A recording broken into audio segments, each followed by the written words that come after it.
The following program is produced by the Living Church of God. Can the writings of an ancient Jewish prophet really be relevant for our time? In an age of smart bombs and a global economy, how can we possibly connect a warning message that was written in antiquity with modern-day nations like America, Britain, Canada, Australia, New Zealand? Well, if you want to find out, then stay tuned.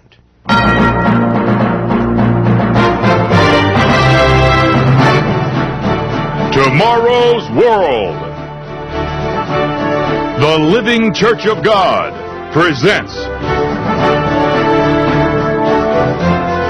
Dr. Roderick C. Meredith, Richard Ames, bringing you the good news of your future in tomorrow's world. This week, guest presenter John O'Gwyn explores Ezekiel, Watchman for our time. And now, John O'Gwyn. Well, greetings, friends. Did you know that there's a book in your Old Testament that is specifically addressed to the English-speaking world? The book of Ezekiel contains the real story of where the growing rift between continental Europe and the English-speaking world is actually headed. This rift has been growing for a period of months, and yet prophesied in advance over 2,500 years ago, right in your Bible, is the end result of where that rift is headed. Now let's get the background of Ezekiel. Why do we say that Ezekiel has a message for us today that is so important and connected in with what's going on in our time?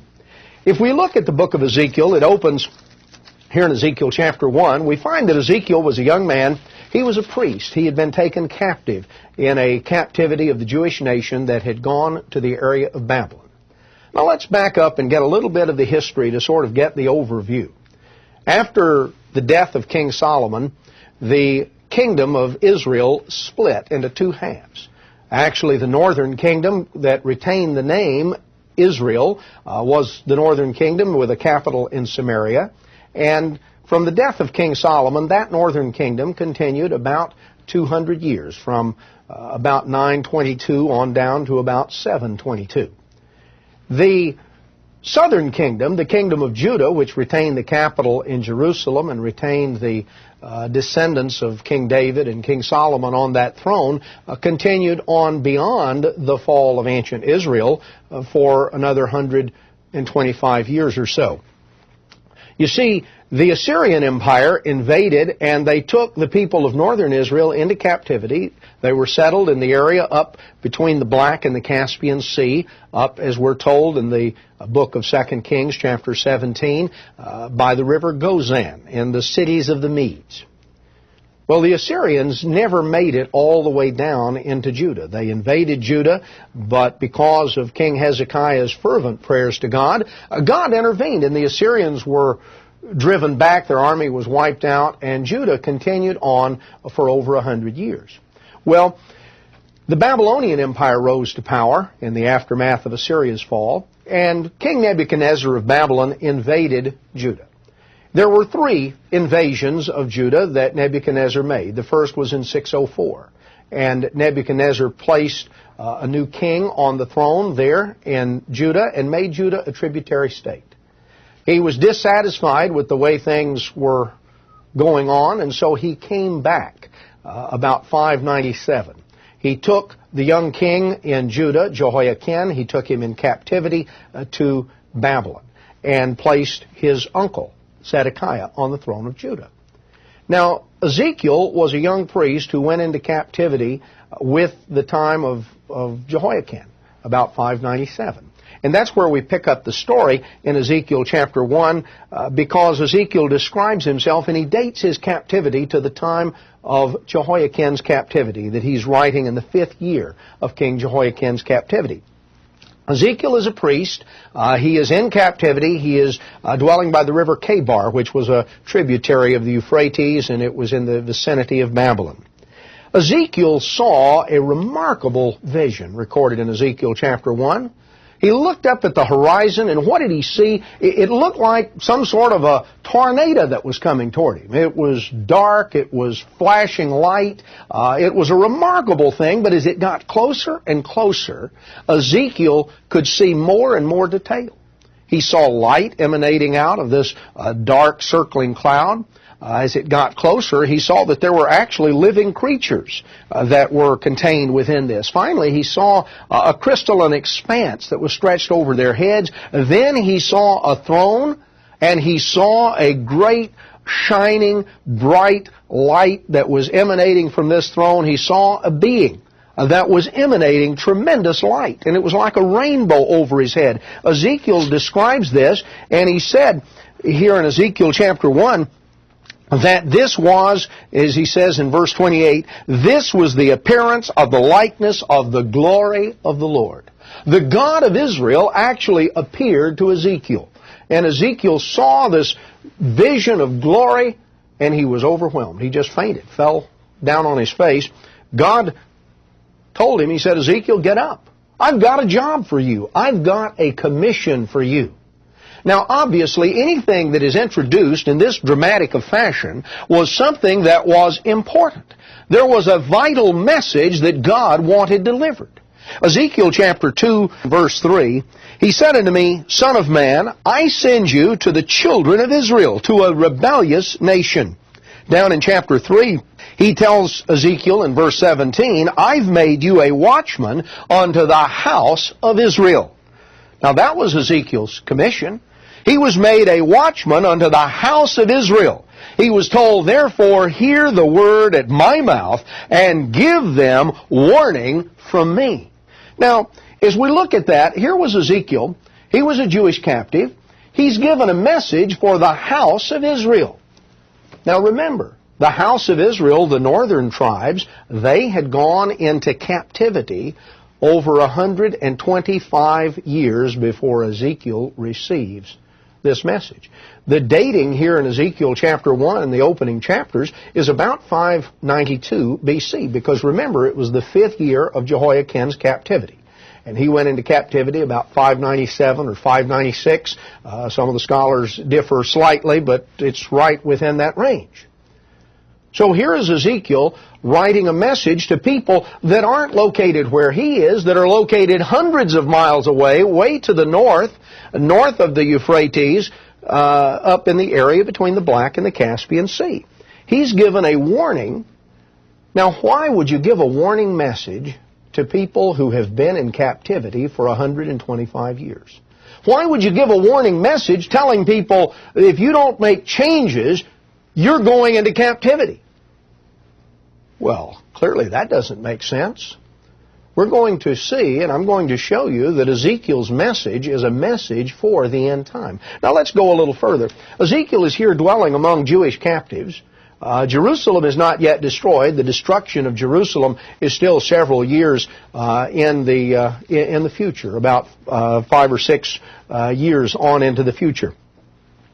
Ezekiel is told here in Ezekiel chapter 4 to take a tile, a piece of clay tile, and with that tile he was to build like a little miniature city.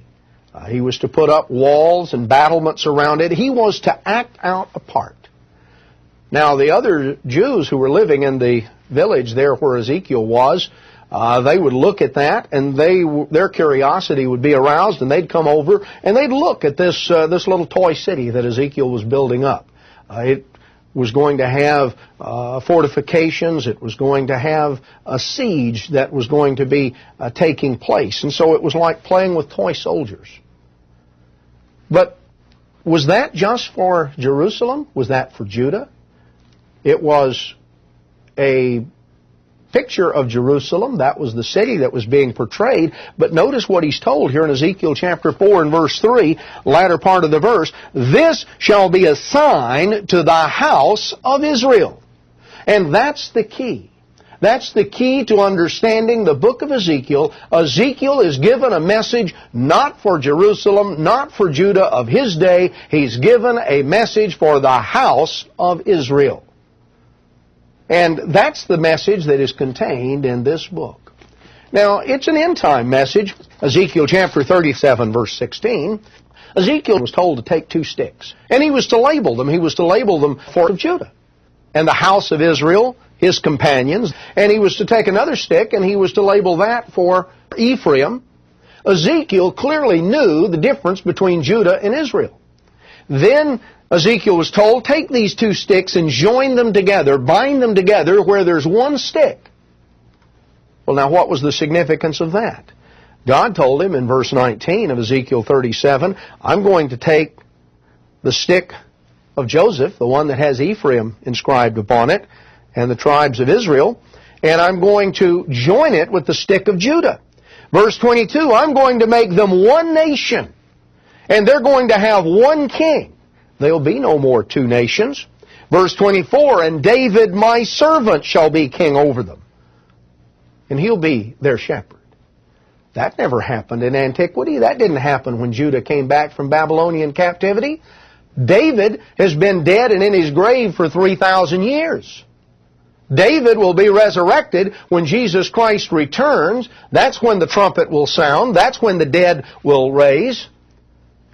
Here Ezekiel was seeing a time in the future when Israel and Judah, nations that had been completely separate by the time Ezekiel was writing this, nations that had been completely separate for over 300 years. They were never rejoined in ancient times, but they are going to be rejoined in a time in the future after the return of Jesus Christ. Now, in order to help you in your understanding of this vital subject, I would like to offer you at this time a free copy of our booklet, What's Ahead for America and Britain. This important booklet contains proof from both the Bible as well as secular history to absolutely prove the real identities of our people. So pick up the phone right now and order your own free copy of What's Ahead for America and Britain. This informative booklet is yours absolutely free.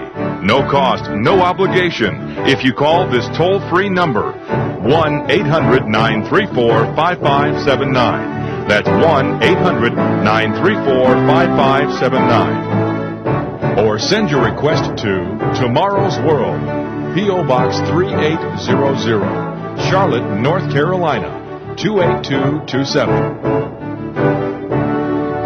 With this offer, you will also receive your free subscription to Tomorrow's World magazine. Tomorrow's World magazine keeps you up to date with world trends, Bible prophecy, and the very meaning of life itself. Tomorrow's World.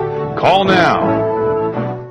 Now that we've examined some crucial background to understanding this book of Ezekiel, I'd like for us to notice some things about Ezekiel's message for us today. This is important for each of us to understand because it involves us. It involves our people. It involves you and it involves me. Now let me ask you a question, my friends. Why would God inspire Ezekiel to record an indictment of our people? Why should those of us in this work be so concerned about delivering Ezekiel's message to you? Well, in reality, Ezekiel was a watchman for today. Now, what do we mean by a watchman? Well, most of us are familiar with the concept of a night watchman. Years ago in small towns in America, it was very common that there would be a night watchman. Sometimes there is around an industrial plant, a factory, or at a dock. There's someone who's patrolling up and down, and he's sort of keeping watch on things.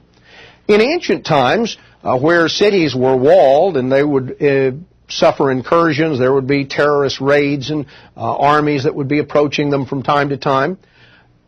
If there was any hint of danger or there was suspicion of danger in the air, someone would be assigned the job of watchman. And that individual would be high up on the city wall where he could look way out in the distance and he could see what others who were going about their job, either working in the gardens or working in the fields or working at various crafts in the town, would be unable to see. Because off in the distance, he would see an approaching dust cloud. He could tell that there was a group of people. There was a cavalry. There would be chariots that would be approaching, and he could see it way off in the distance. And he was responsible then to sound an alarm. Normally, in ancient times, they would use a trumpet, often a ram's horn that made a loud, piercing blast that could be heard for miles around. People would then run into the city from the fields, and they would close the city gates so that they wouldn't be vulnerable to an attack. In Ezekiel chapter 33, verse 7, God told Ezekiel, "You, son of man, I have sent you a watchman unto the house of Israel. Therefore you shall hear the word at my mouth, and warn them from me." And God told Ezekiel, he said in verse 9, "If you warn the wicked to turn from his way, and if he doesn't turn, then he will die in his iniquity, but you have delivered your soul." God said in verse 11, "I don't have any pleasure in the death of the wicked." God's desire is that the wicked would turn from their evil ways and would live. "Oh, why will you die, O house of Israel?" That's what God told Ezekiel. That's part of the message that Ezekiel was given. But the point was made that a watchman has a job to do. Because if a watchman doesn't watch, or if he doesn't sound the alarm, he has to bear responsibility. There's a crisis that comes. There's a catastrophe that occurs, and the watchman has to take responsibility for his lack of carrying out his role. So Ezekiel was told that. He was told that God would do certain things, and Ezekiel was set as a watchman. Ezekiel never delivered that message in his day. He didn't deliver it in person. He was hundreds of miles from the people of the house of Israel. He was among the house of Judah. The whole setting of Ezekiel's message is for the end time. It is the time just in the prelude to the time of the return of the Messiah, the time when King David will be resurrected, a time when Israel and Judah will finally be joined back together, something that hadn't been the case for 300 years when Ezekiel was writing. No, Ezekiel was writing a message for our day. Ezekiel was writing a message for the end time house of Israel. Ezekiel was told in Ezekiel 22 and verse 2, he said, "Son of man, I want you to show her all her abominations," speaking of the house of Israel.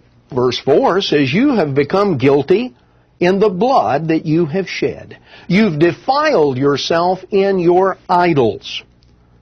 Now, he describes violence. He describes a society that is beset with violence, and he talks about idolatry. In Ezekiel 14, in verse 3, "Son of man, these men have set up their idols in their heart." Verse 5 of Ezekiel 14, "That I may take the house of Israel in their own heart, because they are all estranged from me through their idols." Going on down in verse 7, "Every one of the house of Israel, or of the stranger that sojourns in Israel, which separates himself from me and sets up his idols in his heart." We're talking about idols of the heart, things that come in between the individual and God. Ezekiel chapter 22 continues the indictment, talks about being defiled with violence, talks about being defiled with setting up idols. In verse 7 of Ezekiel 22, the nation is indicted because you've set light by father and mother. In the midst of you, they've dealt by oppression with the stranger, vexed the fatherless and the widow, despised my holy things, profaned my Sabbath. Verse 9, "Men carry tales to shed blood.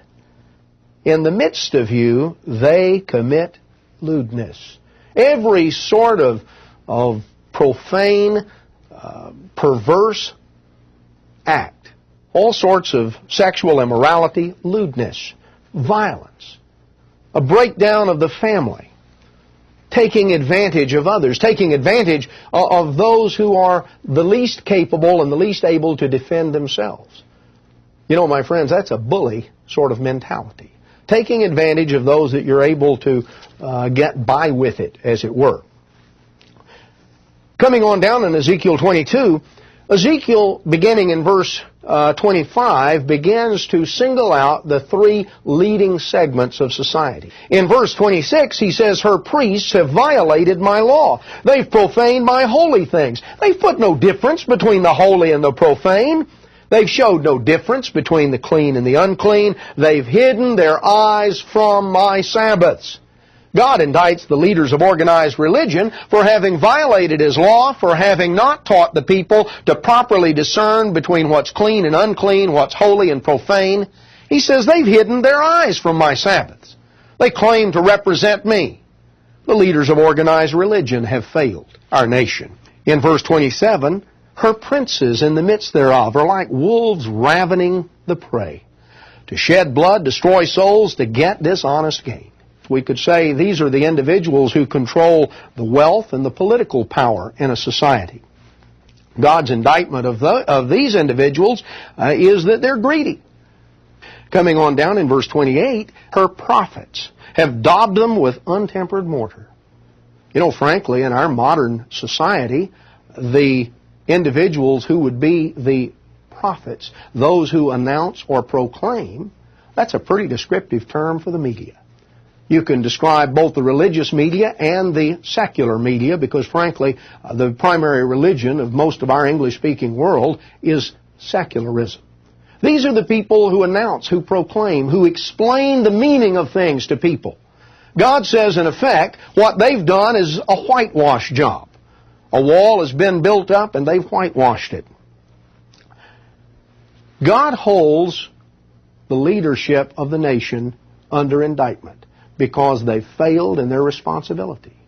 The media has failed in terms of telling people the truth and the real facts. The leaders of religion have failed because they haven't pointed people to God's law and what God says. Those who control the economic and political power in the society, they have taken advantage of that power to oppress and to enrich themselves. And the people have so often been lulled to sleep.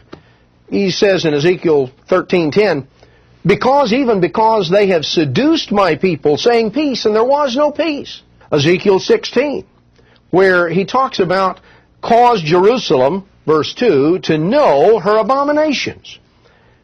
He compares Jerusalem, and remember, Jerusalem, we're told in Ezekiel 4, is a sign to the house of Israel. That's the key point you have to understand in the book of Ezekiel to realize how it fits together. He describes the pride, he describes all of the things that characterize society and their consequences that are going to come.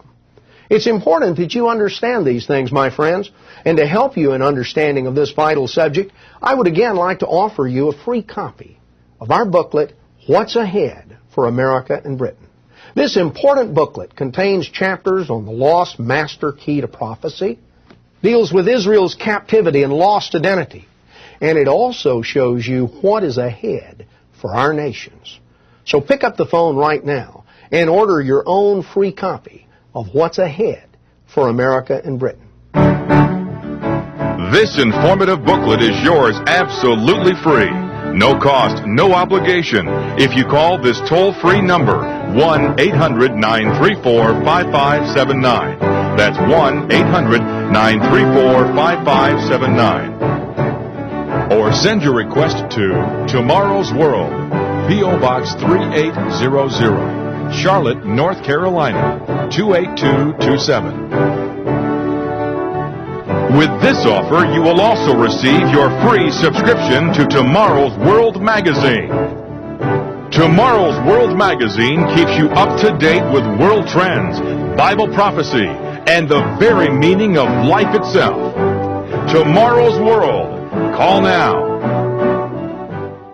The book of Ezekiel not only contains an indictment, but it contains a list of consequences. And those consequences are virtually unimaginable to most of us living right now in prosperous America and Canada and Britain, Australia.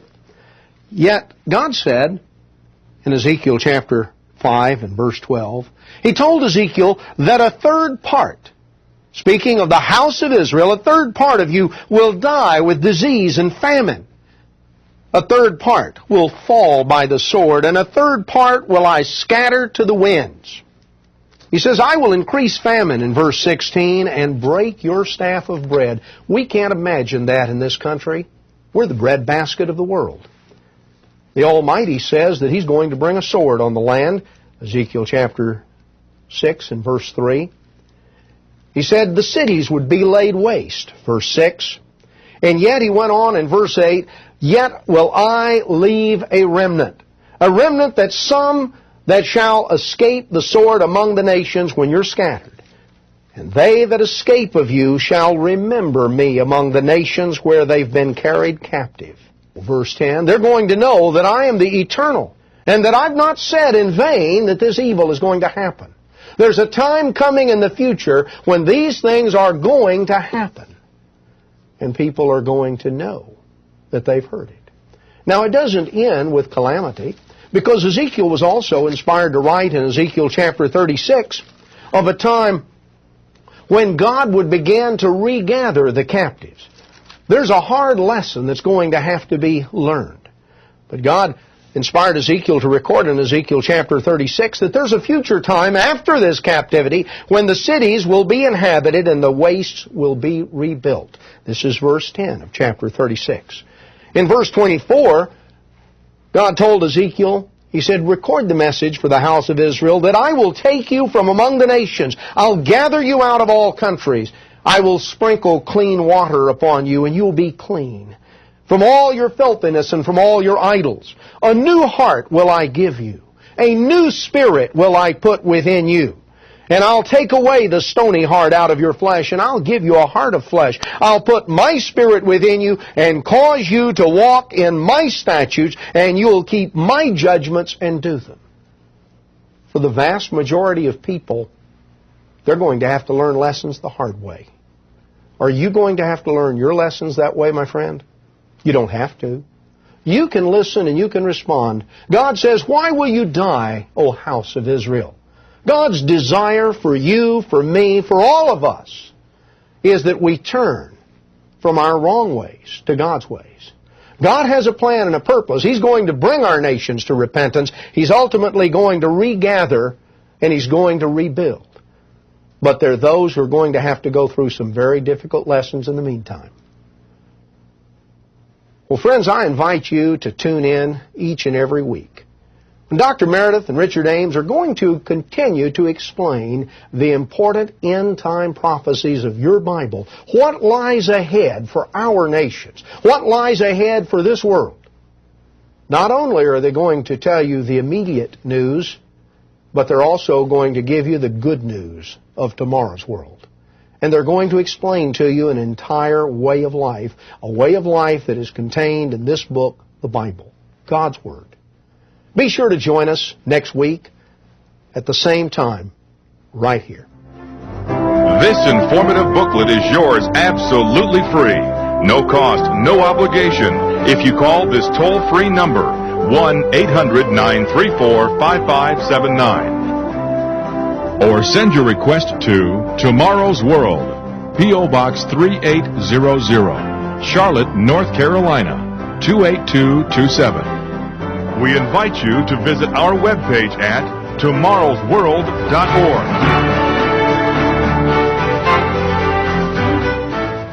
The preceding program is produced by the Living Church of God.